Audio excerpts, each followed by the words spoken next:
So welcome guys. तो students, आज हम एक बहुत ही इंटरेस्टिंग क्वेश्चन करेंगे और ये आपका जेई मेंस 2017 में पूछा गया है। ओके, तो ध्यान से क्वेश्चन को रीड करना है। सबसे पहले हमने तो उस डाटे को मैं शॉर्ट फॉर्म में यहाँ पे लिखूंगा, ठीक है। तो देखिए हमारे पास क्या है। A man x has 7 friends. ठीक है, अब देखिए, अब वो मैन एक्स की बात कर रहा है।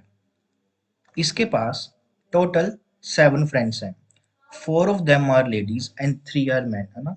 तो इसके पास हम लिख लेते हैं, इसके पास 4 लेडीज हैं और 3 हमारे पास मेंस हैं। देन उसके बाद एक उसकी वाइफ है ना, दैट इज वाई, आल्सो है 7 फ्रेंड्स। इसके पास भी 7 है। इसके पास 3 ऑफ देम आर लेडीज, इसमें के पास 3 लेडीज हैं और 4 जो है वो man. Assume X and Y has no common friends, मतलब इनका आपस में कोई भी पर्सन सेम नहीं है। Then the total number of ways in which X and Y together can throw a party inviting 3 ladies। अब देखिए कंडीशन उसने क्या बोल दी हमारे को कि हमने इस तरह से पार्टी को अरेंज करना है ताकि 3 लेडीज और 3 मेन उसमें इनवाइट हों, such that 3 friends of X and Y. तो इससे भी हमने 3 फ्रेंड्स लेने हैं, ठीक है। पार्टी जो ये इसके टोटल 7 है ना, तो इन 7 में से हमने एट अ टाइम 3 को ही इनवाइट करना है और इनको मिला के भी हमने 3 को ही इनवाइट करना है। और साथ में 3 लेडीज और 3 मैन ही होने चाहिए, कंडीशंस ये हैं। तो इसमें आपको केसेस बनाने पड़ेंगे, ठीक है। तो हो सकता है कि हम सबसे पहले जो केस बनाते हैं वो ये वाला बनाते हैं कि 3 लेडीज और 3 मैन को ही मेरे को चूज करना है। तो सबसे पहला जो केस हो सकता है कि हम अ, इस वाले से 3 लेडीज को सिलेक्ट कर लें, ठीक है, और इसमें कोई भी मैन को सिलेक्ट ना करें। और यहाँ पे अब हमने 3 लेडीज को सिलेक्ट कर लिया है, तो लेडीज तो मैं सिलेक्ट कर नहीं सकता इधर, है ना। तो 0 लेडी हो जाएगी और हम 3 के 3 मैन को सिलेक्ट कर लेंगे यहाँ पे। तो ये हमारे पास सबसे पहला केस बन जाएगा। अब 3 लेडीज हैं, ठीक है, हमारे पास। तो अब हम सिलेक्ट करते हैं यहाँ पे 2 लेडीज और 1 मैन को। अब 2 लेडीज को यहाँ पे सिलेक्ट कर लिया है, तो यहाँ पे बचेगा 1 लेडी 2 मैन। फिर आगे हमारे पास अब हम 1 लेडी को सिलेक्ट करेंगे, तो यहाँ पे 2 मैंस को सिलेक्ट करना पड़ेगा। अब 1 लेडी को कर लिया है, तो इधर हमारे को 2 लेडीज, ठीक है। अब यहाँ पे हमारे पास 3 मैन थे ना, तो हम 1 मैन को यहाँ पे सिलेक्ट कर लेंगे। अब उसके बाद यहाँ पे हमारे पास 0 लेडी आ जाएगी और 3 आपके पास मैन आ जाएंगे। और अब यहाँ पे हमारे पास 3 लेडीज आ जाएंगी इसकी, और यहाँ पे कोई भी मैन नहीं आएगा।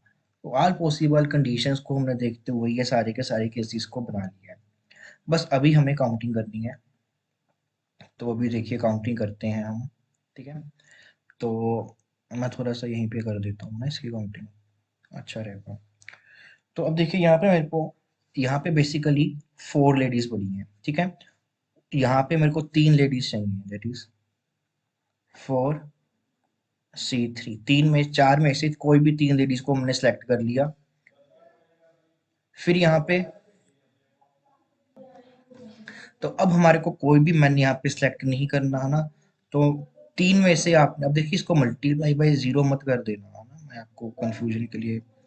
अब 3 में से आपको कोई भी मैन सिलेक्ट नहीं करना, तो उसकी एक ही वे हो सकती है कि आप सिलेक्ट मत कीजिए ना, यहाँ पे 0 से मल्टीप्लाई नहीं करेंगे, दैट इज 3C0, तो 1 होगा आपका, ठीक है। मैं लिखूंगा नहीं यहाँ पे। अब 3 लेडीज हैं, आपको कोई भी लेडी सेलेक्ट नहीं करनी, तो 3C0 अगेन 1। अब 4 मैन है, 4 मैन में से आपको 3 मैन सेलेक्ट करने हैं, तो ये आ जाएगा हमारे पास 4C3। अब हम इसकी काउंटिंग करते हैं। अब इधर मेरे पास 4 में से हमने 2 लेडीज को सिलेक्ट करना है, दैट इज 4C2 इंटू, और 3 मैन में से एक मैन को ही सिलेक्ट करना है। दैट इज आपका आ जाएगा 3C1 इंटू 3 लेडीज हैं, उसमें से एक लेडी को सिलेक्ट करना है, तो 3C1 इंटू, और यहाँ पे हमारे पास आ जाएगा 4C2। ठीक है, 4 मैन में से 2 ही मैन चाहिए। तो अब इसकी काउंटिंग करते हैं।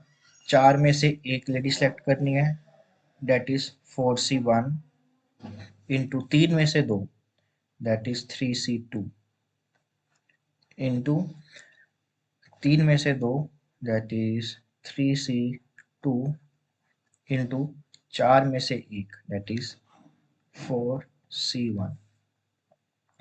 अब इसकी काउंटिंग करते हैं।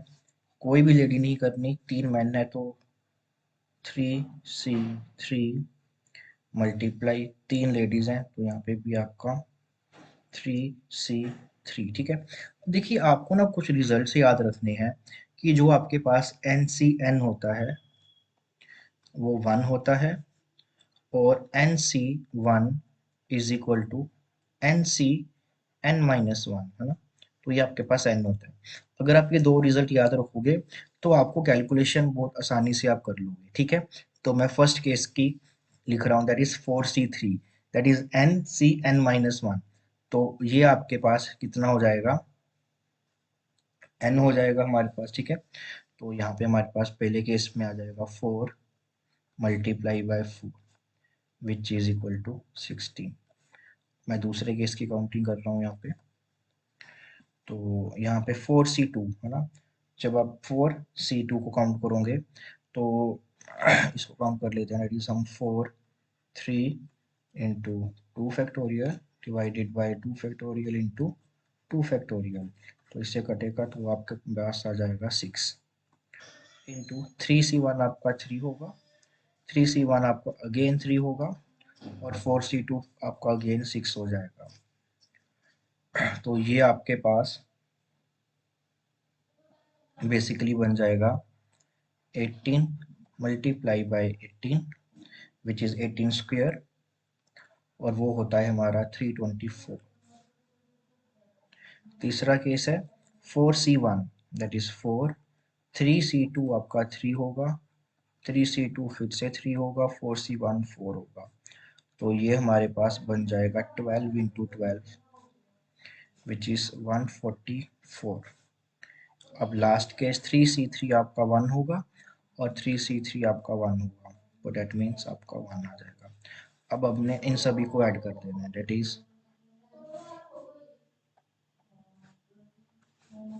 अब जो फाइनल आंसर लिख रहे हैं हम अब सभी को ऐड करके, that is 16 plus 324 plus 144 and plus 1। तो इन सभी को अगर हम ऐड करेंगे तो हमें मिलेगा 485। तो ठीक है, बच्चे एग्जाम्स में जब करके आते हैं तो बेसिकली क्या करते हैं, जो ये 1 होता है ना इसको काउंट करना भूल जाते हैं, और ऑप्शन में एक कम आंसर दिया होता है, तो इतना कल करने के बाद भी वो सिर्फ छोटी सी गलती से इसको लगाते हैं ना। तो आपको ध्यान देना है कि आपने सारी प्रॉपर अच्छे से काउंटिंग करनी है। तो 485 आपका इसका सही आंसर हो जाएगा।